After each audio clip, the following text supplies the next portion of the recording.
Hey guys, and welcome back to this channel. In this video, I'll be showing you guys what you can do with one Robux left. So maybe you've got one Robux left to your name.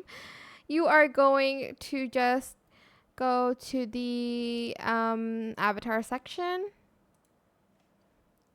And I'm just going to type in jeans and hopefully it shows up. There's only 2 items that you can purchase with only 1 Robux.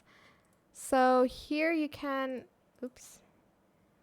see that none of them is like 1 Robux, but it's basically from the Roblox like official site. Maybe if like you filter it here and do the price range to 1 is the max, and you selected apply, will show up. As you can see, these jeans are 1 Robux and you can purchase them. You can't see on my avatar because it's a different body.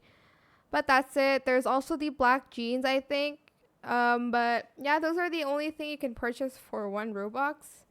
I hope it was helpful for you guys. Don't forget to like, comment, share. Also subscribe to this channel if you haven't done that already. If you have any more questions about this video, just leave it in the comment section down below. I will try my best to answer them all for you guys. And if you found this video helpful, please click the thanks button as well. That is it. Thank you so much for watching. Bye.